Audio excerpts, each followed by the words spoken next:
Hello students, नमस्कार। मैं अमरजीत कुमार आप सभी का एक बार फिर से स्वागत करता हूं आपके अपने यूट्यूब चैनल टॉपर चॉइस में। मेरे बच्चों, हम लोगों ने पिछले वीडियो में अपना भौतिकी का पहला चैप्टर स्टार्ट किया था, जिसमें हम लोगों ने प्रकाश के बारे में जाना, प्रकाश के गुण के बारे में, पारदर्शी अपारदर्शी परभासी पदार्थ के बारे में, रिफ्लेक्शन ऑफ लाइट यानी कि प्रकाश के परावर्तन के बारे में भी हम लोगों ने जान लिया और बहुत सारी बेसिक सी जानकारी हम लोगों ने उस चैप्टर से प्राप्त कर ली। अब हम लोग हमारा जो नेक्स्ट टॉपिक है, उसी चैप्टर का नेक्स्ट टॉपिक है, वो क्या है? प्रतिबिंब। क्या है? प्रतिबिंब यानी कि इमेज। उसके बारे में जानेंगे कि आखिर इमेज है क्या। तो मेरे प्यारे बच्चों, वीडियो स्टार्ट करने से पहले एक बार मैं आप सबसे अनुरोध करता हूं कि हमारे इस चैनल को जल्द से जल्द सब्सक्राइब कर लीजिए, ज्यादा से ज्यादा इसको शेयर कर दीजिए अपने दोस्तों के पास, अपने भाई बहन के पास। जो भी विद्यार्थी आपके दोस्त लोग या फिर आपके भाई बहन है जो कि 10th क्लास बिहार बोर्ड का तैयारी कर रहे हैं, तो उन लोगों के पास भी आप लोग इसको शेयर कर दीजिए, क्योंकि उन लोगों के लिए ये वीडियो बहुत ही ज्यादा उपयोगी होने वाला है। ठीक है, चलिए ज्यादा देर ना करते हुए हम लोग चैप्टर को स्टार्ट करते हैं। तो जो हमारा टॉपिक था वो था प्रतिबिंब। तो प्रतिबिंब को जानने से पहले हम लोग क्या जानेंगे कि आखिर प्रतिबिंब है क्या। What is image? प्रतिबिंब किसे कहते हैं? तो यहाँ पर हेडिंग डालेंगे सबसे पहले प्रतिबिंब। प्रतिबिंब यानी इसको इंग्लिश में क्या बोलते हैं? इमेज। तो मेरे प्यारे बच्चों, किसी भी वस्तु का, वो चाहे मानव हो, पेन हो, पेंसिल हो, कोई भी चीज हो, किसी भी वस्तु का ऑप्टिकल अपीयरेंस क्या कहलाता है? प्रतिबिंब कहलाता है। कहने का मतलब यह है कि किसी भी वस्तु का उपस्थिति, वो एक्चुअल में वहां रहता नहीं है, लेकिन हमें महसूस होता है कि वो वहां है, वो वस्तु वहां पर है। जैसे कि हम लोग मिरर में अपना शक्ल देखते हैं, अपना चेहरा देखते हैं, तो क्या मिरर के अंदर हमारा चेहरा असलियत में मौजूद होता है? नहीं, वो एक क्या है? हमारा ऑप्टिकल अपीयरेंस है, उपस्थिति है जो कि उसमें नजर आती है। तो किसी भी वस्तु का ऑप्टिकल अपीयरेंस यानी कि ऑप्टिकल उपस्थिति उस वस्तु का प्रतिबिंब कहलाती है। ठीक, ये हो गया एक बेसिक सा डिफिनेशन प्रतिबिंब के बारे में। अब हम लोग जानेंगे कि प्रतिबिंब आखिर बनता कैसे है, प्रतिबिंब किन किन कारणों से बनता है। ठीक, तो यहां पर जैसा कि आप लोग स्क्रीन पर देख रहे हैं, प्रतिबिंब यानी इमेज किसी बिंदु स्रोत से आती प्रकाश की किरण है। ये मैं बता रहा हूं कि प्रतिबिंब आखिर प्राप्त कैसे होती है, बनती कैसे है। ठीक, तो किसी बिंदु स्रोत से आती प्रकाश की किरणें दर्पण से परावर्तित होकर जिस बिंदु पर मिलती है या मिलती प्रतीत होती है, उसे उस बिंदु स्रोत का प्रतिबिंब कहते हैं, या फिर कह लीजिए कि हम लोग उसे ही क्या कहते हैं? प्रतिबिंब कहते हैं। क्या कहते हैं? प्रतिबिंब कहते हैं। हमें कैसे प्राप्त होता है प्रतिबिंब? जब किसी बिंदु स्रोत से आती हुई प्रकाश की किरणें, कम से कम दो किरणें क्या होनी चाहिए? रिफ्लेक्शन के बाद मिलनी चाहिए। ठीक है, तभी जो हमारा प्रतिबिंब है प्राप्त होगा। ठीक, अब हम लोग नेक्स्ट देखते हैं प्रतिबिंब के प्रकार के बारे में। प्रतिबिंब कितने प्रकार के होते हैं? तो हमारा जो मुख्य कितना होता है प्रतिबिंब का प्रकार? प्रतिबिंब दो प्रकार के होते हैं। कितने प्रकार के? दो प्रकार के। पहला वास्तविक प्रतिबिंब, जिसको इंग्लिश में हम लोग रियल इमेज कहते हैं, और दूसरा काल्पनिक प्रतिबिंब, जिसे इंग्लिश में हम लोग वर्चुअल इमेज कहते हैं। तो चलिए हम लोग पहले वाले के बारे में जान लेते हैं, जो कि है रियल इमेज यानी कि वास्तविक प्रतिबिंब।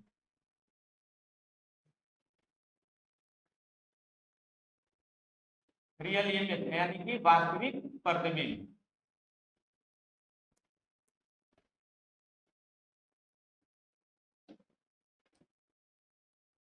तो मेरे प्यारे बच्चों, क्या आप लोगों को पता है कि रियल इमेज यानी कि वास्तविक प्रतिबिंब किसे कहते हैं? चलिए, नहीं पता है तो मैं बता देता हूं कि वैसा प्रतिबिंब जिसे पर्दे पर प्राप्त किया जा सकता है, या फिर वैसा प्रतिबिंब जो कि दर्पण के बिल्कुल सामने बनता हो। ठीक है, जैसे कि अब मैं आप लोगों को रे डायग्राम यानी कि किरण आरेख के द्वारा बता देता हूं। जैसे ये मान लीजिए क्या है? समतल दर्पण है, मान लीजिए कि ये कोई रिफ्लेक्टेड एरिया है जहां से किरण रिफ्लेक्ट होगी यानी कि परावर्तित होगी। तो यहाँ पर उसका यानी कि एकदम फ्रंट में ये क्या है, रिफ्लेक्टेड एरिया। रिफ्लेक्टेड एरिया यानी कि परावर्तक सतह के सामने जो भी प्रतिबिंब प्राप्त होगा उसे हम लोग क्या कहेंगे, रियल इमेज यानी कि वास्तविक प्रतिबिंब कहेंगे। वैसा प्रतिबिंब जो परावर्तक सतह, किसी दर्पण के परावर्तक सतह के सामने प्राप्त हो उसे हम लोग क्या कहेंगे, वास्तविक प्रतिबिंब कहेंगे। ठीक है, चलिए हम लोग नेक्स्ट देखते हैं। नेक्स्ट है आपका काल्पनिक प्रतिबिंब। क्या है, काल्पनिक प्रतिबिंब या फिर आभासी प्रतिबिंब। काल्पनिक प्रतिबिंब यानी कि वर्चुअल इमेज।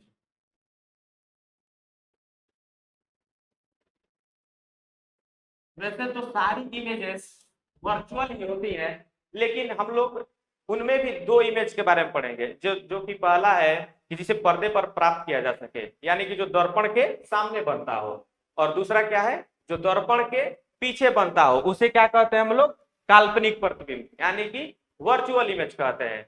जो दर्पण के पीछे बनता हो और जिसे हम लोग पर्दे पर प्राप्त नहीं कर सकते हैं। ठीक है, जैसे आप लोग ने कोई एलईडी प्रोजेक्टर देखा होगा, जैसे कि मान लीजिए कि हमारे गांव में जब बारात उरात आता है तो एक पर्दा सिनेमा का आयोजन किया जाता है। ठीक, वो तो देखा होगा। तो आप लोगों ने देखा होगा कि एलईडी प्रोजेक्टर होता है जो कि पर्दे पर फिल्म को दिखाता है। ठीक, तो वैसे प्रतिबिंब को हम लोग क्या कहेंगे, रियल इमेज यानी कि वास्तविक प्रतिबिंब।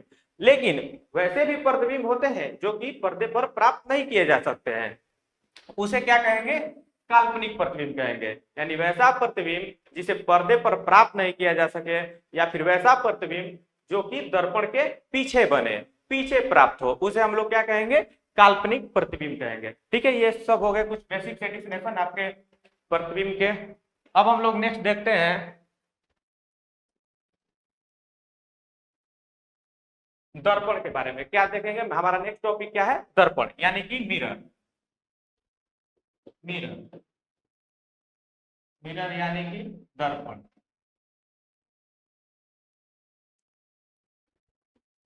तो मेरे प्यारे बच्चों, हमारा मिरर जो है वो सबसे ज्यादा रिफ्लेक्शन कराता है किसी भी वस्तु, किसी भी किरण का, वो कैसी भी किरण हो, वो सबसे ज्यादा रिफ्लेक्शन दर्पण से ही होती है, क्योंकि ये सबसे ज्यादा चमकीला होता है। क्योंकि ये सबसे ज्यादा क्या होता है, चमकीला होता है। जैसे मान लीजिए हम लोग आईना देखा, हम लोग सारे लोगों के घर में एक आईना जरूर होगा, उसमें हम लोग अपना चेहरा एकदम पूरा एकदम क्लियर देख पाते हैं। लेकिन मान लीजिए ये स्क्रीन भी क्या है, एक मिरर ही है, तो इसमें हम लोग उतना अच्छे से अपना चेहरे को नहीं देख पाते क्योंकि ये बहुत ही कम रिफ्लेक्शन करा रहा है। लेकिन जो दर्पण होता है वो बहुत ज्यादा रिफ्लेक्शन कराता है, किसका, रेज का, यानी किरणों का सबसे ज्यादा रिफ्लेक्शन कौन कराता है, मिरर कराता है, दर्पण कराता है। ठीक है, तो दर्पण हम लोग किसे कहते हैं, चलिए ये जान लेते हैं। तो वैसी वस्तु जो प्रकाश के किरणों का पूर्ण रूप से या फिर लगभग लगभग पूरा एकदम क्या कर दे, परावर्तन करा दे। ठीक है, वैसा वस्तु या फिर वैसा चमकीला पदार्थ जो कि प्रकाश से निकली हुई किरणों का पूरा रिफ्लेक्शन यानी कि परावर्तन करा दे, उसे क्या कहते हैं, दर्पण कहते हैं। दर्पण हमारे मुख्य कितने होते हैं, दो प्रकार के होते हैं। कितने प्रकार के, दो प्रकार के। पहला समतल दर्पण, समतल दर्पण। दूसरा गोलीय दर्पण, दूसरा गोलीय दर्पण। सबको आप लोग नोट कर लीजिएगा, ठीक है, क्योंकि याद करने में आप लोगों को बहुत ही ज्यादा आसानी होगा। इन सबको आप लोग एक बार नोट कर लीजिएगा। अगर इसका पीडीएफ भी चाहते हैं तो हम लोग इसका पीडीएफ भी प्रोवाइड करा रहे हैं, तो जल्द से जल्द हमारे टेलीग्राम चैनल से आप लोग क्या कर जाइए, जुड़ जाइए। ठीक है, जिसका डिस्क्रिप्शन में आप लोगों को लिंक दे दिया जाएगा। तो पहला क्या है दर्पण का प्रकार, पहला है समतल दर्पण और दूसरा है गोलीय दर्पण। ठीक है, तो चलिए हम लोग सबसे पहले समतल दर्पण के बारे में जान लेते हैं कि आखिर समतल दर्पण है क्या, समतल दर्पण कैसा दर्पण होता है। ठीक, तो समतल दर्पण यानी कि प्लेन मिरर, प्लेन मिरर। समतल दर्पण, सॉरी यहाँ छूट गया, समतल दर्पण आप लोग लिख लीजिएगा। समतल दर्पण यानी कि प्लेन मिरर। तो चलिए हम लोग जान लेते हैं कि प्लेन मिरर आखिर कहते किसे हैं। तो वैसा दर्पण जिसका सतह सपाट हो यानी कि प्लेन हो उसे क्या कहेंगे, समतल दर्पण कहेंगे। बहुत ही बेसिक सा इसका क्या है डिफिनेशन है कि वैसा दर्पण जिसका परावर्तक सतह क्या हो, जहां से लाइट रिफ्लेक्ट करे वो सतह क्या हो, चिपटा हो यानी कि प्लेन हो, उसे क्या कहेंगे हम लोग, समतल दर्पण कहेंगे। ठीक, तो समतल दर्पण एक आपको रे डायग्राम बना देते हैं, किरण आरेख। ये क्या हो गया, एंगल आई, और ये क्या हो गया, एंगल आर। ये तो हम लोगों ने रिफ्लेक्शन के लॉ में पढ़ लिया है, यानी कि परावर्तन के नियम में हम लोग पढ़ लिया कि एंगल आई क्या होता है, एंगल आर के बराबर होता है। तो चलिए ये क्या है, एक समतल दर्पण है। क्या है, समतल दर्पण, जिसका एक भाग क्या रहता है, रजतित रहता है। क्या रहता है, रजतित यानी कि पॉलिश किया हुआ। और जो एक भाग होता है वो काफी चमकीला होता है, जो कि एकदम प्रकाश की किरणों का एकदम पूर्ण परावर्तन करा देता है। ठीक, तो जिसका परावर्तक सतह क्या है, सपाट है यानी कि समतल है, उसे हम लोग क्या कहेंगे, समतल दर्पण कहेंगे। ठीक है, तो हम लोगों ने समतल दर्पण के बारे में जान लिया कि समतल दर्पण आखिर कहते किसे हैं। चलिए अब हम लोग देख लेते हैं समतल दर्पण द्वारा बने प्रतिबिंब के विशेषताएं। ठीक है, कि आखिर समतल दर्पण में कैसे कैसे प्रकार के प्रतिबिंब प्राप्त होते हैं। ठीक है, उसकी विशेषता के बारे में जान लेते हैं। तो चलिए सबसे पहला नंबर है विशेषता में कि जो समतल दर्पण में प्रतिबिंब होता है, दर्पण के क्या होता है, पीछे बनता है। तो मैंने पहले ही बताया, जो प्रतिबिंब दर्पण के पीछे बनता है वो क्या कहलाता है, काल्पनिक प्रतिबिंब कहलाता है। क्या कहलाता है, काल्पनिक प्रतिबिंब कहलाता है। चलिए आपको रे डायग्राम में समझा देते हैं। मान लीजिए ये क्या हो गया, एक समतल दर्पण हो गया जिसका एक भाग क्या है, पॉलिश है। क्या है, पॉलिश है यानी कि रजतित किया हुआ है। ये क्या है, एक समतल दर्पण है। ठीक, ये क्या है, समतल दर्पण।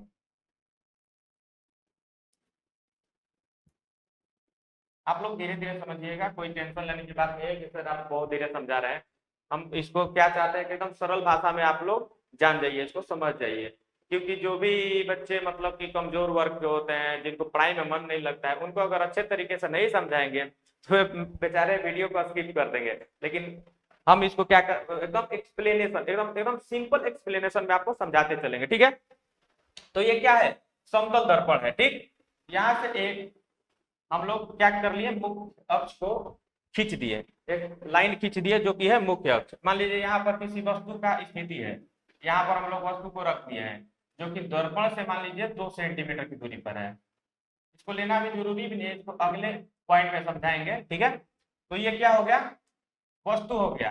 तो वस्तु यहाँ से, वस्तु के ऊपरी सतह से यानी कह सकते हैं कि वस्तु के नजदीक से जो किरण क्या होगी, प्रकाश की किरण क्या होगी, पास होगी। ठीक है, तभी हमारा क्या बनेगा, प्रतिबिंब बनेगा। जैसे कि प्रतिबिंब में मैंने बताया कि प्रतिबिंब कैसे बनता है, जब किसी बिंदु स्रोत से आती प्रकाश की किरण वस्तु से टकराने के बाद जिस बिंदु पर वो प्रतिच्छेदित होती है, कम से कम दो रेखाएं प्रतिच्छेदित होना जरूरी है। ठीक है, तो मान लीजिए एक किरण यहाँ से निकली और यहाँ गई, ठीक 90 डिग्री पे, और यहाँ से क्या हो जाएंगी, जाती हुई प्रतीत होंगी, जाएंगी नहीं लेकिन प्रतीत होंगी। ठीक, और मान लीजिए एक किरण यहाँ पर है, कहाँ पे, सेंटर पे, तो ये भी यहाँ से क्या हो जाएगी, रिफ्लेक्ट होकर इधर चल जाएगी, और ये भी रिफ्लेक्ट होकर पहले इधर गई, फिर रिफ्लेक्ट होकर वापस भी आएगी, लेकिन प्रतीत होगी कि बाहर भी जा रही है, कहाँ, समतल दर्पण के अंदर भी जा रही है। ठीक है, ऐसी प्रतीत होगी,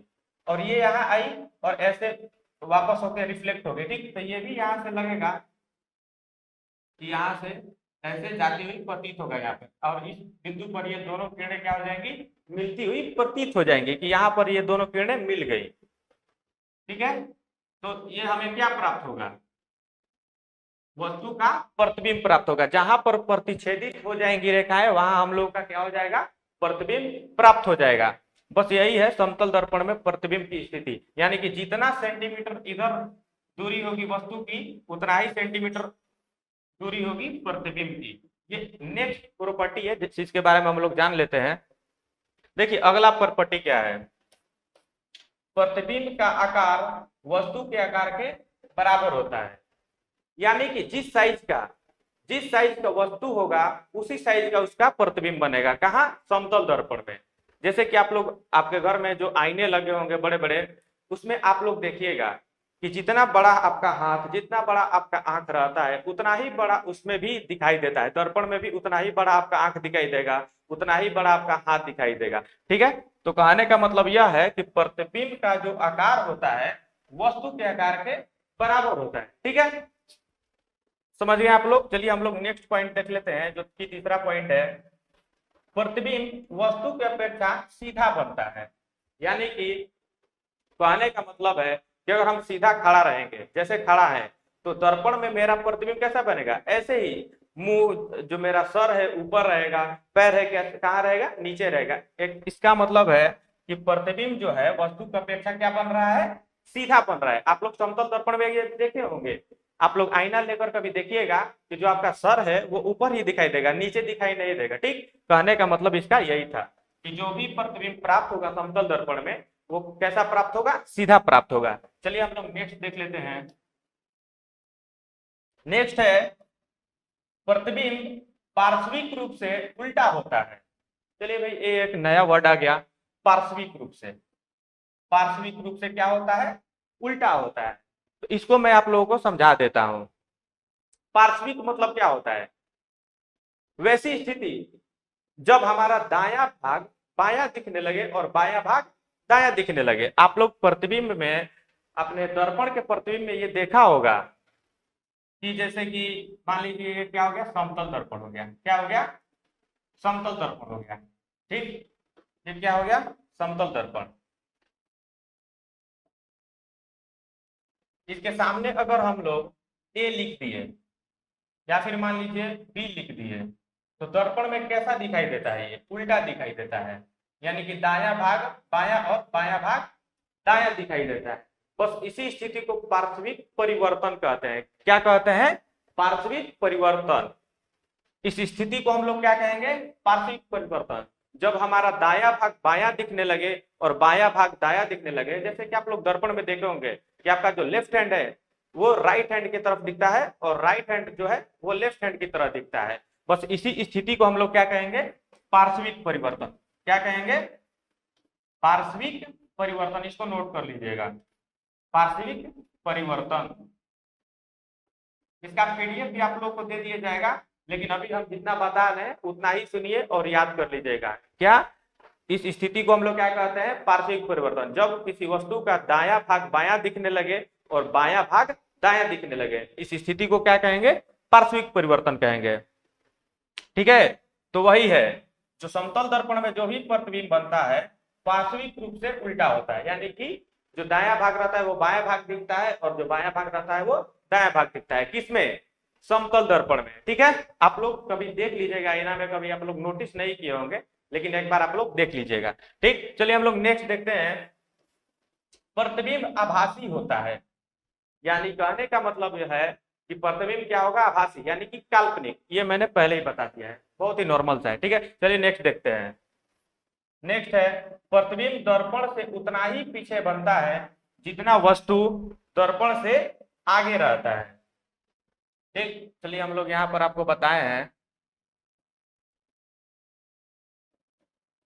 चलिए सर, हाँ देख लीजिए, यहाँ पे देखिए कि वस्तु जितना दूरी, मतलब प्रतिबिंब से दर्पण से जितना दूर वस्तु रहेगा, मान लीजिए यहाँ से इसकी दूरी 2 सेंटीमीटर है, तो प्रतिबिंब की दूरी भी दर्पण के उतना ही पीछे बनेगा। यानी कि प्रतिबिंब दूरी भी जो है, भी से हम लोग डिनोट करते हैं प्रतिबिंब दूरी को। ठीक है, तो ये भी उतना ही दूर बनेगा। कितना? जितना दूर दर्पण से वस्तु रहेगा।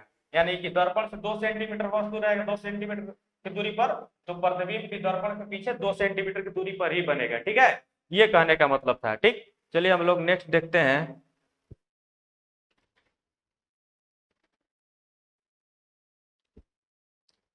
ये हमारा क्या था? लास्ट प्रॉपर्टी था, समतल दर्पण में बने प्रतिबिंब की लास्ट प्रॉपर्टी, यानी कि गुण। ठीक है, अब हम लोग देखते हैं नया टॉपिक, जो कि है गोलीय दर्पण। क्या है? गोलीय दर्पण। मिरर कितने प्रकार के होते हैं? 2 प्रकार के। पहला प्लेन मिरर यानी कि समतल दर्पण, दूसरा गोलीय दर्पण यानी कि स्फेरिकल मिरर। ठीक है, तो चलिए हम लोग देख लेते हैं कि गोलीय दर्पण आखिर कहते किसे हैं। किसी भी चीज को समझने से पहले उसके बारे में जानना एकदम बहुत ही जरूरी होता है। अगर उसके बारे में हम लोग नहीं जानेंगे कि वो क्या है, वो कैसा काम करता है, तो हम लोग उसके बारे में कैसे अध्ययन करेंगे। उसकी मतलब कि हम कहने का मतलब ये है कि उसकी स्थिति को जानने के लिए पहले उसके बारे में हम लोग को जानना बहुत ही जरूरी है। चलिए हम लोग देख लेते हैं कि आखिर गोलीय दर्पण कहते किसे हैं। ठीक, तो जैसा कि आप सब देख रहे हैं कि गोलीय दर्पण उस दर्पण को कहते हैं जिसका परावर्तक सतह खोखले गोले की एक भाग होता है। क्या होता है? खोखले गोले का एक भाग, उसे ही हम लोग क्या कहेंगे? गोलीय दर्पण कहेंगे। यानी कि गोलीय दर्पण उस दर्पण को कहते हैं जिसका परावर्तक सतह खोखले गोले का एक भाग होता है। ठीक, इसको हम लोग रे डायग्राम में अच्छे से समझ लेंगे, लेकिन इसको इसकी जो परिभाषा है, जिसकी जो डिफिनेशन है, आप लोग इसको नोट कर लीजिएगा। ठीक है, रे डायग्राम में आप लोग को एकदम क्लियर हो जाएगा कि आखिर ये खोखला गोला क्या है, मतलब गोलीय दर्पण क्या है, इसके बारे में पूरा समझ जाएगा। लेकिन इसका डिफिनेशन क्या है?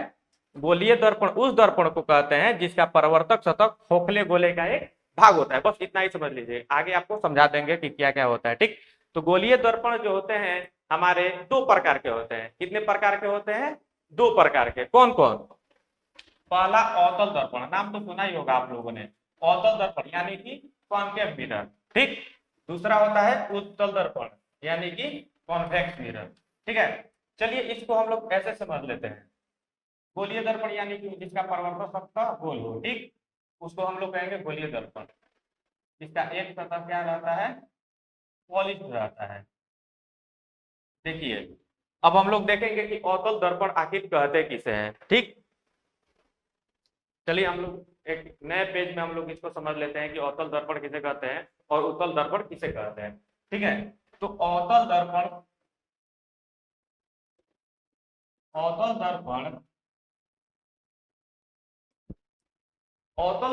उस दर्पण को कहते हैं जिसका परावर्तक सतह धंसा हुआ रहता है। ठीक, केव की तरह। ठीक है, जैसा कि आप सब यहाँ देख रहे हैं डायग्राम में, एक सतह क्या हो गया? पॉलिश हो गया। तो इधर से तो परिवर्तन होगा नहीं क्योंकि ये पॉलिश हो गया है। तो इसके विपरीत विपरीत साइड यानी कि इस तरफ ये क्या हो गया? इसका परावर्तक सतह है। यानी कि जो भी लाइट रे जाएंगी इसी से परिवर्तन होंगी। कैसे परिवर्तन होंगी? ऐसे परिवर्तन होंगी। जो भी लाइट रे जाएंगी ऐसे परिवर्तन होने के बाद इधर से निकल जाएंगी। ये क्या हो गया? इसका परिवर्तक सतह। यानी कि वैसा गोलीय दर्पण जिसका परिवर्तक सतह क्या हो? धंसा हुआ हो, उसे हम लोग क्या कहते हैं?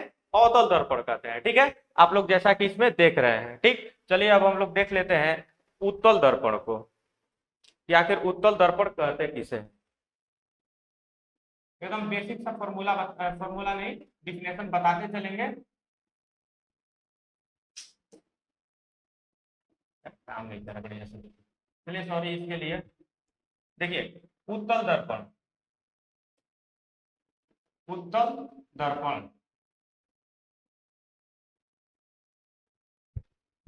तो वैसा दर्पण जिसका परावर्तक सतह उभरा हुआ रहता हो। यानी कि वैसा गोलीय दर्पण जिसका परावर्तक सतह उभरा हुआ रहता हो। चलिए आपको रे डायग्राम में समझा देते हैं कि आखिर उत्तल दर्पण कैसा होता है। ये हो गया आपका दर्पण जिसका एक भाग जो कि धंसा हुआ है वो क्या रहता है? पॉलिश रहता है यानी कि दर्पित रहता है। और जो इसका परावर्तक सतह जो होता है वो चमकीला होता है। ये उभरा हुआ जो है, देख रहे हैं आप लोग आंखों से अपने देख लीजिए एकदम आंखें फाड़ के। जिसका ये सब परावर्तक सतह क्या है? उभरा हुआ है। तो उभरे हुए परावर्तक सतह वाले दर्पण को हम लोग क्या कहेंगे? उत्तल दर्पण कहेंगे। क्या कहेंगे? उत्तल दर्पण कहेंगे। यानी कि जो भी किरणें आएंगी ऐसे चली जाएंगी, ऐसे। ठीक है, ऐसे आई, ऐसे चली गई, ऐसे आई, ऐसे चली गई, ऐसे आई और ऐसे चली गई। यानी कि जो इसका परावर्तक सतह उभरा हुआ रहता हो। ठीक है, जिसका परावर्तक सतह उभरा हुआ रहता हो, उठा हुआ रहता हो, उसे हम लोग क्या कहते हैं? उत्तल दर्पण।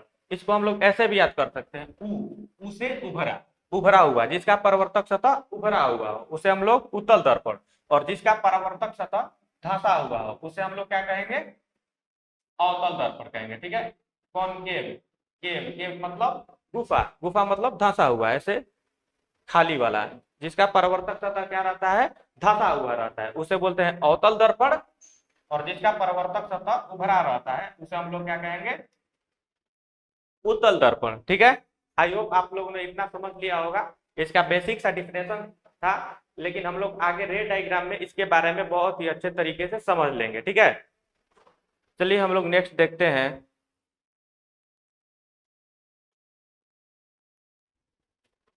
चलिए देखिए, अगला जो पॉइंट है हमारा क्या है कि अलग अलग स्थिति में प्रकाश का परावर्तन किससे, गोलीय दर्पण से। ठीक है, आपको मुख्य 4 नियम पढ़ने हैं जिसके द्वारा आप लोग अवतल दर्पण तथा उत्तल दर्पण में बने हुए प्रतिबिंब के स्थिति के बारे में जानेंगे।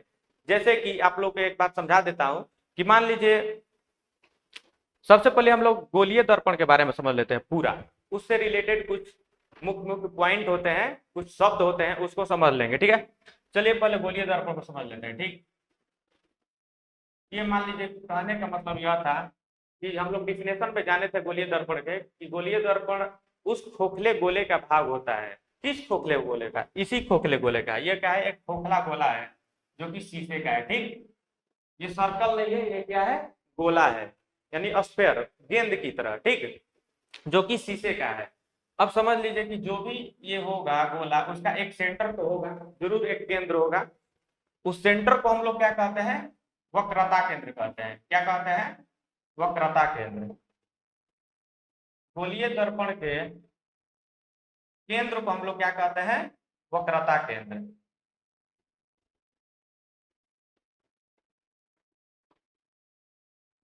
ठीक है, अब यहां से, अभी इसको छोड़ दीजिए, ये क्या हो गया, वक्रता केंद्र हो गया। अब देखिए, इसमें से हम लोग 2 पार्ट करेंगे इसके, एक अवतल दर्पण को काट के निकालेंगे और एक उत्तल दर्पण को। कैसे, देखिए, अगर यहाँ से हम लोग कट लगाएंगे इस पे, यहाँ से मान लीजिए हम लोग कट लगा दिए, तो हमें क्या प्राप्त हो गया, इधर से अगर हम लोग पेंट कर देंगे यानी पॉलिश कर देंगे तो हमें अवतल दर्पण प्राप्त हो जाएगा। कैसा दर्पण, अवतल दर्पण, यानी कि इसका परावर्तक सतह क्या है, धंसा हुआ है, इसलिए क्या हो गया, अवतल दर्पण। ठीक, और हम लोग अगर इधर से इसी गोले के इधर वाले पार्ट को काट लेंगे तो हमें क्या प्राप्त हो जाएगा, अगर इधर पॉलिश करके इसको काट लेंगे तो हमें क्या प्राप्त हो जाएगा, एक उत्तल दर्पण प्राप्त हो जाएगा। क्या प्राप्त हो जाएगा, उत्तल दर्पण। ठीक है, इसी खोखले गोले के केंद्र को हम लोग क्या कहेंगे, वक्रता केंद्र। यानी कहने का मतलब यह है कि अवतल दर्पण में दर्पण के सामने होता है वक्रता केंद्र, और उत्तल दर्पण में दर्पण के पीछे। सामने वाला पार्ट तो ये हो गया, इसका सामने वाला पार्ट क्या हो गया, ये हो गया, क्योंकि यही इसका परावर्तक सतह है। और उत्तल दर्पण का परावर्तक सतह ये है, यानी कि इसका फेस इधर है, लेकिन इसका वक्रता केंद्र कहाँ हो जाएगा, अंदर हो जाएगा, क्योंकि एक ही खोखले गोले का भाग होता है दोनों। ठीक है, तो चलिए ये तो हम लोगों ने जान लिया। अब चलिए इसमें मुख्य मुख्य बातें जान लेते हैं, कौन कौन से बातें ध्यान देने योग्य, कौन कौन से इससे शब्द जुड़े हुए हैं। ठीक है, तो यहाँ से जो ये रेखा मिल रही है, यहाँ ये रेखा, ये क्या कहलाएगी, ये खोखले गोले की क्या है, त्रिज्या है। तो हम लोग इसे क्या कहेंगे, वक्रता त्रिज्या। क्या कहेंगे, वक्रता त्रिज्या। ये जितने भी हम लोग पॉइंट लिख रहे हैं, इसका आप लोग को पीडीएफ फॉर्मेट में इसका डिफिनेशन मैं दे दूंगा कि आखिर क्या क्या है। अभी मैं आप लोगों को समझा दे रहा हूं कि आखिर वक्रता त्रिज्या कैसे होता है और वक्रता केंद्र कौन होता है। ठीक है, तो ये हो गया आपका वक्रता त्रिज्या, यानी कि सेंटर से ये जो और हम लोग एक बात और मैं बताना भूल गया कि जो दर्पण का जो मिड पॉइंट होता है, जहां पर ये ये क्या है, रे है, मान लीजिए रे, इसका जो इसको जो 2 पार्ट में विभाजित कर दिया, किसको, दर्पण को, तो यही जो क्या हो गया, इसका मिड पॉइंट हो गया। इस मिड पॉइंट को हम लोग क्या करते हैं, पोल, यानी कि ध्रुव। किसी भी दर्पण के मिड पॉइंट को यानी मध्य बिंदु को हम लोग क्या कहते हैं, दर्पण का ध्रुव कहते हैं। यानी इसके लिए इसका मिड पॉइंट ये है, तो ये इसका क्या हो जाएगा, ध्रुव हो जाएगा। उत्तल दर्पण का ध्रुव ये हो गया और अवतल दर्पण का ध्रुव यहाँ हो गया। ठीक है, और जो यहाँ से यहाँ तक क्या है, इसकी लंबाई हो गई। ठीक, यहां से यहां तक क्या होगी इसकी लंबाई, इसका व्यास हो गया, इस कटे हुए अवतल दर्पण का क्या है व्यास, और यहां से यहां की लंबाई को हम लोग क्या कहेंगे अपर्चर कहेंगे। क्या कहेंगे अपर्चर। इसको क्या कहेंगे अपर्चर, यानी कि दर्पण का दर्पण के एक सिरे से दूसरे सिरे की दूरी को हम लोग अपर्चर यानी कि द्वारक कहते हैं। क्या कहते हैं इसको हिंदी में द्वारक। ये सब आप लोग याद रखिएगा। इसका हम लोग पीडीएफ भी प्रोवाइड कर देंगे, पूरा इसका डिस्कशन लेके इसका पीडीएफ आप लोगों को टेलीग्राम ग्रुप में दे देंगे। ठीक है, आप लोग वहां से डाउनलोड करके आप लोग अच्छे से तैयारी कर लीजिएगा। अभी तो हम लोगों के पास जैसे कि टाइम की बहुत कमी है, क्योंकि 3 महीने में ही आप लोग का 10th का एग्जाम होने वाला है। 3 महीने के बाद जनवरी या फिर फरवरी से, मान लीजिए फरवरी के स्टार्टिंग से ही आपका जो होता है एग्जाम होने लगता है। तो हम लोगों के पास मेन कितने टाइम बचा है 3 ही महीना बचा है। 3 महीने में आप लोगों को पूरे की पूरी तैयारी सिलेबस की कर लेनी है, और ऐसी तैयारी करनी है कि एग्जाम में 95 प्लस आपको क्रॉस करके ही आना है। ठीक है, तो आप लोग हमारे इस चैनल से बने रहिए, हमारा एक भी वीडियो आप लोग मिस मत कीजिएगा। ठीक है, अगर कोई भी दिक्कत परेशानी आ रही हो आपको समझने में, तो आप लोग कमेंट बॉक्स में कमेंट जरूर कर दीजिएगा, क्योंकि आपका कमेंट हमें हेल्पफुल रहेगा। ठीक है, अब हम लोग आगे से गलतियां सुधार लेंगे। अगर गलती होगी तो ही आप लोग कमेंट करिएगा। ठीक है, चलिए हम लोग देखते हैं आगे। इसको हम लोग क्या बोलेंगे अपर्चर यानी कि द्वारक, यानी कि इसके व्यास को, दर्पण के व्यास को हम लोग क्या कहेंगे द्वारक कहेंगे। ठीक, और जो यहाँ से जो लाइन गुजरी है, यहां से जो लाइन गुजरी है जो वक्रता केंद्र और ध्रुव को मिलाती है, वैसी रेखा जो वक्रता केंद्र और ध्रुव को मिलाती है, उस रेखा को हम लोग कहते हैं, क्या कहते हैं भाई, इस रेखा को हम लोग कहते हैं प्रिंसिपल एक्सिस यानी कि प्रधान अक्ष। इसको मुख्य अक्ष भी कहा जाता है, लेकिन इसको हम लोग क्या कहते हैं प्रधान अक्ष। दर्पण के ध्रुव से वक्रता केंद्र को मिलाने वाली रेखा को हम लोग क्या कहेंगे प्रधान अक्ष कहेंगे। ठीक है, चलिए ये हो गया प्रधान अक्ष।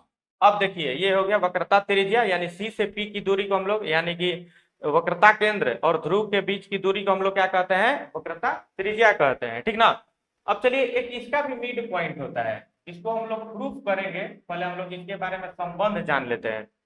सी और पी के बीच में एक मिड पॉइंट होता है, उसको हम लोग कहते हैं फोकस। इसको एफ से डिनोट किया जाता है, किससे एफ से फोकस। ठीक है, वक्रता केंद्र और ध्रुव के बीच में जो पॉइंट होता है उसे हम लोग क्या कहते हैं फोकस कहते हैं। ये हो गया किसका फोकस अवतल दर्पण का फोकस, उसके फेस के सामने होता है, और जो उत्तल दर्पण का फोकस होता है उसके फेस के पीछे यानी कि दर्पण के पीछे होता है। ठीक है, और जो अवतल दर्पण का जो फोकस होता है वो दर्पण के सामने होता है। ठीक, इसका फोकस ये हो गया, यानी कि वक्रता केंद्र और गोल के बीच में जो पॉइंट होता है उसे क्या कहते हैं फोकस, यानी कि मुख्य फोकस कहते हैं। तो उत्तल दर्पण का मुख्य फोकस कहाँ होता है दर्पण के पीछे, और जो अवतल दर्पण का मुख्य फोकस होता है वो होता है दर्पण के सामने। ठीक है, आप लोग इसके बारे में समझ गए। इसे क्या कहते हैं वक्रता केंद्र, गोले के केंद्र को हम लोग क्या कहेंगे वक्रता केंद्र, और जो दर्पण के मिड पॉइंट को हम लोग क्या कहेंगे ध्रुव, और दर्पण के एम से एन की दूरी को हम लोग क्या कहेंगे द्वारक। ठीक, आप लोग समझ गए इतना, आप लोगों को इतना ही पढ़ना है। ठीक है, और जो ये होती है एक रेखा होती है जो कि ध्रुव से वक्रता केंद्र को मिलाती हुई गुजर जाती है, पासिंग थ्रू हो जाती है, उसे हम लोग क्या कहते हैं प्रधान अक्ष यानी कि प्रिंसिपल एक्सिस कहते हैं। ठीक है, तो आप लोगों को एक बार साफ साफ लिख दे रहे हैं, इसमें कौन कौन से पॉइंट हम लोग को पढ़ने को मिला। पहला वक्रता केंद्र, क्या पढ़ने को मिला वक्रता केंद्र, आप लोग नोट कर लीजिएगा, इसका पीडीएफ मैं दे दूंगा आप लोग। पहला क्या हो गया वक्रता केंद्र, दूसरा क्या हो गया ध्रुव, तीसरा हो गया वक्रता त्रिज्या, वक्रता त्रिज्या, चौथा हो गया आपका प्रधान अक्ष,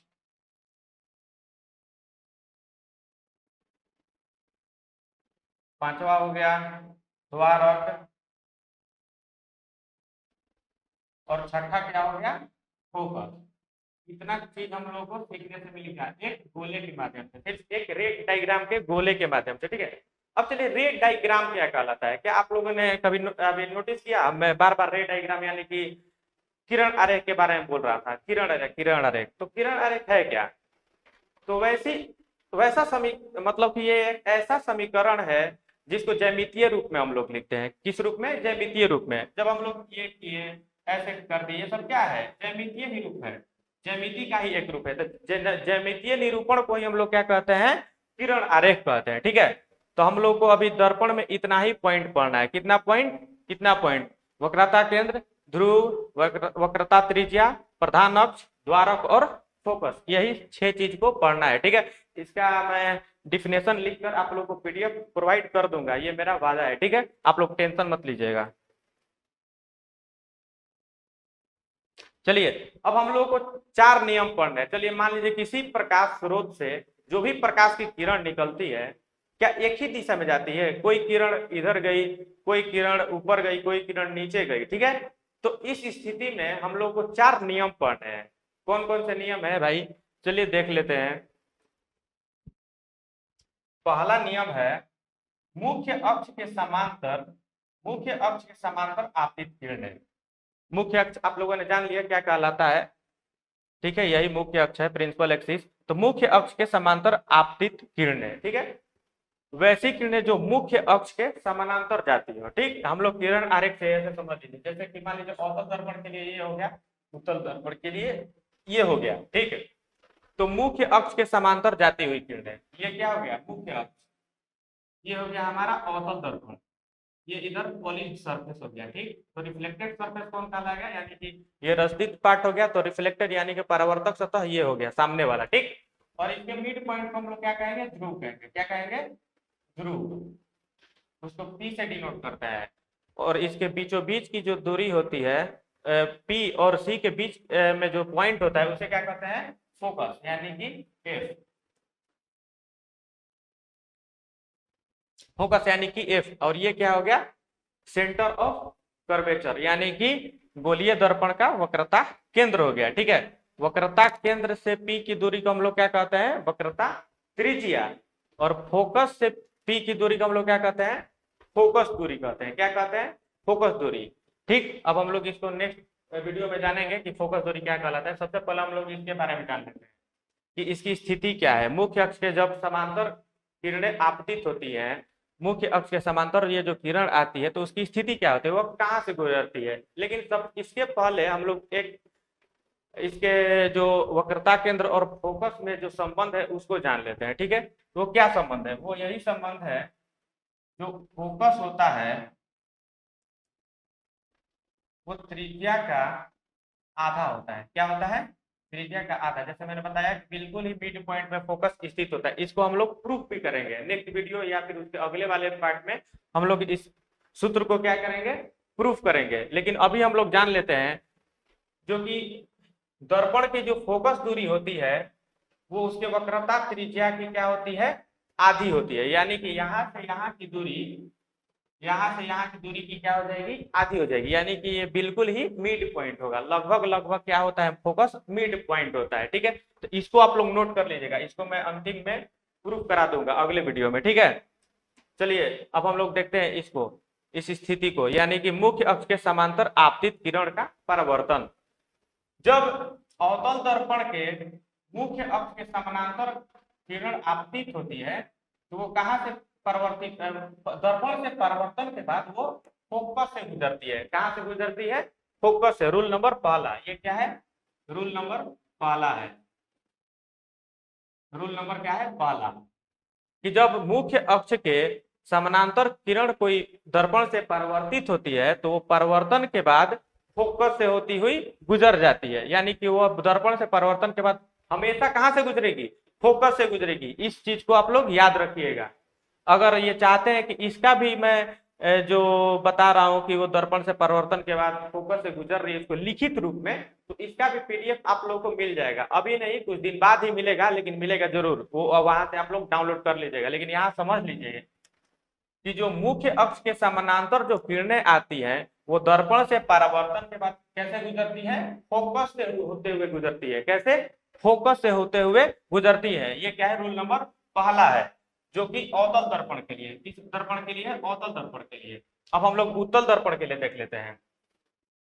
तो जो मुख्य अक्ष यानी कि इस अक्ष के समानांतर जो किरणें आती हैं उत्तल दर्पण में, वो दर्पण से परावर्तन के बाद तो इधर मुड़ जाती है, लेकिन वो फोकस से जाती हुई क्या होती है, प्रतीत होती है।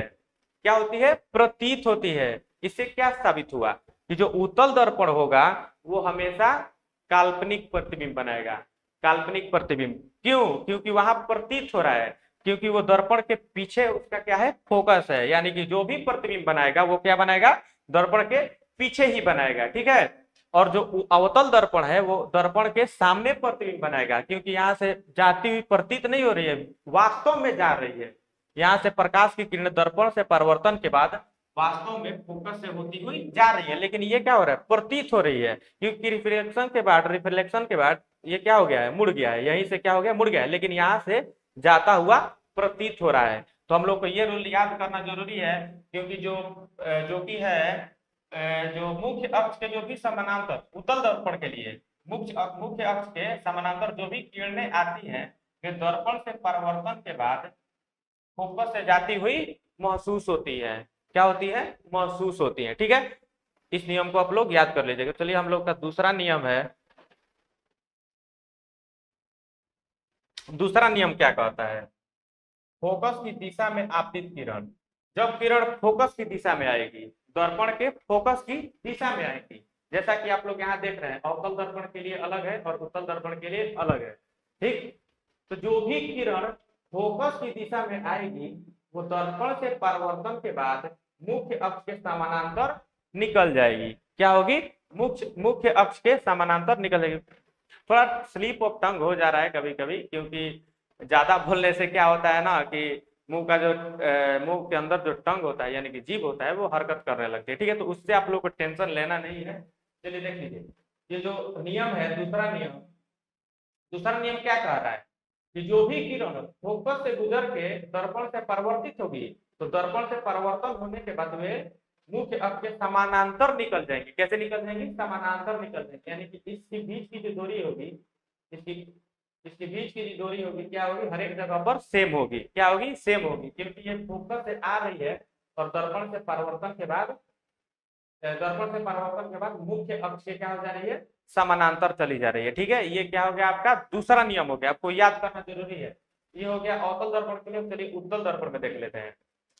जो भी किरण फोकस से आती हुई प्रतीत होती है, ठीक, ये ऐसा क्या है, इसमें कुछ नहीं है। ये जो उत्तल दर्पण है इसमें बस इतना ही ध्यान रखना है कि इसमें सिर्फ प्रतीत होगा, वास्तव में जाएगा नहीं, सिर्फ प्रतीत होगा। तो क्या कह रहा है, फोकस की दिशा में आपतित किरण, तो जो भी किरण फोकस की दिशा में आपतित होती हुई प्रतीत होगी वह दर्पण से परावर्तन के बाद मुख्य अक्ष के समानांतर निकल जाएगी। क्या हो जाएगी, मुख्य अक्ष के समानांतर ही निकल जाएगी, लेकिन ये क्या होगी, प्रतीत होगी निकलती हुई। देख रहे हैं यहाँ पर प्रतीत हो रही है। जो भी काल्पनिक जो रेखाएं होती है डॉट डॉट से हम लोग डिनोट करते हैं, जो वास्तविक रेखाएं होती है वे सीधी लाइन से हम लोग क्या करते हैं, डिनोट करते हैं, और जो काल्पनिक रेखाएं होती है वो ऐसे डॉट डॉट से हम लोग डिनोट किए हैं। यहाँ पर देखिए, जो भी किरण फोकस से गुजरेगी, उत्तल दर्पण के फोकस से गुजरती हुई प्रतीत होगी, वह दर्पण से परावर्तन के बाद मुख्य अक्ष के समानांतर क्या हो जाएगी, निकल जाएगी। क्या हो जाएगी, मुख्य अक्ष के समानांतर निकल जाएगी। ये हो गया आपका दूसरा नियम। चलिए अब हम लोग तीसरा नियम देख लेते हैं। जो तीसरा नियम है हमारा वो क्या कह रहा है, वक्रता केंद्र की दिशा में आपतित किरण का परावर्तन, यानी कि एक ऐसी भी किरण है जो कि वक्रता केंद्र से होती हुई आ रही है दर्पण से परिवर्तित होने। देखिए कैसे, अवतल दर्पण में देख लीजिए, ये है, ये क्या हो गया, अवतल दर्पण, ये इसका क्या होगा, पॉलिश्ड सरफेस हो गया, और इसका रिफ्लेक्टेड सरफेस सामने होता है, ये आप लोगों को पता ही है, ठीक है। तो ये कह रहा है कि ये जो किरण आ रही है जो कि वक्रता केंद्र से गुजर रही है, ठीक, तो जो वक्रता केंद्र से गुजरती है तो रिफ्लेक्शन के बाद फिर उसी दिशा में मुड़ जाती है, यानी कि वक्रता केंद्र की दिशा में ही क्या हो जाएगी, मुड़ जाएगी। देखिए यहाँ पर आपको साफ साफ समझा दे रहे हैं, ये क्या है, अवतल दर्पण है, इधर इसका क्या हो गया, पॉलिश्ड सरफेस हो गया, ये क्या हो गया, सी हो गया, यानी वक्रता केंद्र। तो जो भी किरण वक्रता केंद्र से होती हुई आएगी दर्पण से परावर्तन के बाद वक्रता केंद्र की तरफ ही मुड़ जाएगी। आप लोग ऐसे डिनोट कर लीजिएगा, यहाँ से आ रही है और इसी दिशा में क्या हो जा रही है, फिर वापस मुड़ जा रही है। ये क्या हो गया, आपका तीसरा नियम हो गया। क्या हो गया आपका तीसरा नियम। तीसरा नियम क्या कह रहा है कि जो भी किरण वक्रता केंद्र से आती हुई आती है, वो दर्पण से परावर्तन के बाद वक्रता केंद्र की दिशा में ही क्या हो जाती है, मुड़ जाती है। ये क्या हो गया आपका तीसरा नियम अवतल दर्पण के लिए। और जो भी किरण उत्तल दर्पण के लिए देख लीजिए, जो भी किरण वक्रता केंद्र की दिशा में आती हुई प्रतीत होती है, वास्तव में आती नहीं है, सिर्फ प्रतीत होती है, क्योंकि ये हमेशा काल्पनिक प्रतिबिंब बनाता है। उत्तल दर्पण क्या बनाता है, काल्पनिक प्रतिबिंब। तो आती हुई प्रकाश की किरणें प्रतीत ही होंगी, वास्तव में आएंगी नहीं। लेकिन कह रहा है कि वक्रता केंद्र की दिशा में आपतित किरण का परावर्तन उत्तल दर्पण के लिए, तो क्या होगा, जो वक्रता केंद्र की दिशा में आती हुई जो किरण है प्रतीत होगी, वो दर्पण से परावर्तन के बाद फिर उसी दिशा में क्या हो जाएगी, मुड़ती हुई प्रतीत होगी। जैसे कि देखिए ये यहां से आ रहा है और इसी दिशा में वापस चला जा रहा है, आ रहा है इस दिशा में, यानी कि वक्रता केंद्र की दिशा में आ रहा है, लेकिन दर्पण से परावर्तन के बाद फिर से उसी दिशा में, यानी कि वक्रता केंद्र की दिशा में ही मुड़ता हुआ प्रतीत हो रहा है। ठीक है, ये हो गया आपका तीसरा नियम। चलिए हम लोग चौथा नियम यानी कि लास्ट नियम जान लेते हैं। चौथा नियम क्या कहता है, ध्रुव की दिशा में आपतित किरण का परावर्तन। तो एक ऐसा भी किरण आता है जो कि दर्पण के ध्रुव से टकराता है। किससे टकराता है, ध्रुव से टकराता है। अब हम लोग जान लेते हैं कि ध्रुव से टकराने के बाद कैसे परिवर्तित होगा, कहां से गुजरेगा। ठीक है, चलिए अवतल दर्पण के लिए पहले देख लेते हैं। ये क्या हो गया आपका अवतल दर्पण हो गया है, ये आपका क्या हो गया पॉलिश्ड सरफेस हो गया। क्या हो गया पॉलिश्ड सरफेस, जो कि रंजित भाग को कहते हैं हम लोग। ठीक है, ये हो गया आपका रिफ्लेक्टेड सरफेस। ठीक, तो वैसा किरण जो दर्पण के ध्रुव से परिवर्तित दर्पण के ध्रुव से परिवर्तित होता है, वो परिवर्तन के बाद उसी एंगल से क्या कह सकते हैं, उसी एंगल से, यानी कि एंगल जो आई आया, आपतित किरण जो आया, वो परावर्तित किरण के बराबर मतलब कि बराबर के कोण बनाता हुआ दूसरी दिशा में मुड़ जाता है। जो भी किरण पी से टकराएगा, ध्रुव से टकराएगा, वो उतना ही एंगल से दूसरी दिशा में क्या हो जाएगा, मुड़ जाएगा। ये क्या है आपका चौथा नियम है। कौन सा नियम है, चौथा नियम है। ये उतना ज्यादा इंपॉर्टेंट नहीं है, मतलब इसको एक स्थिति में इसका प्रयोग हो सकता है। ठीक है, उतना ज्यादा इंपॉर्टेंट नहीं है। ठीक है, तो ये कह क्या रहा है कि जो भी किरण दर्पण के ध्रुव से टकराएगी, ध्रुव से परिवर्तित होगी, वो परिवर्तन के बाद उतना ही एंगल बनाती हुई, उतना ही कोण बनाती हुई, वो कहा दूसरी दिशा में, दर्पण के दूसरी दिशा में क्या हो जाएगी, परिवर्तित हो जाएगी। क्या हो जाएगी, परिवर्तित हो जाएगी।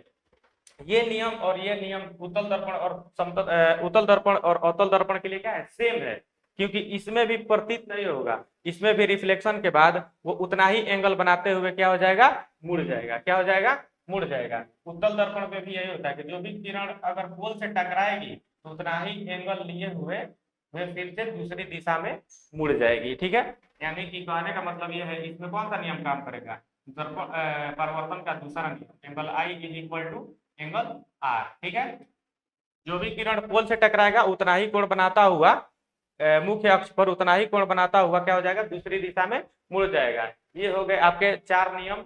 अब इन नियम के सहारे, इन नियम के यूज से हम लोग अवतल दर्पण तथा उत्तल दर्पण में बने प्रतिबिंब की स्थिति को जानेंगे कि अगर हम लोग दर्पण के वक्रता केंद्र पर अगर वस्तु को रख दें तो उसका प्रतिबिंब कहाँ बनेगा, अगर दर्पण के फोकस तथा वक्रता केंद्र के बीच में वस्तु रखेंगे तो उसका प्रतिबिंब कहाँ बनेगा।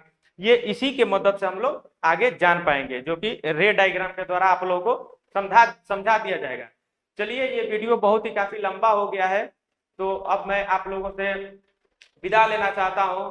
अब हम लोग मिलेंगे नेक्स्ट वीडियो में नए कंटेंट के साथ, जो कि होगा अवतल दर्पण में प्रतिबिंब की स्थिति, अवतल दर्पण में बने हुए प्रतिबिंब की स्थिति, यानी कि उसको अगर हम लोग सी पर रखेंगे तो उसका प्रतिबिंब कहाँ बनेगा, ये हम लोग नेक्स्ट वीडियो में जानेंगे।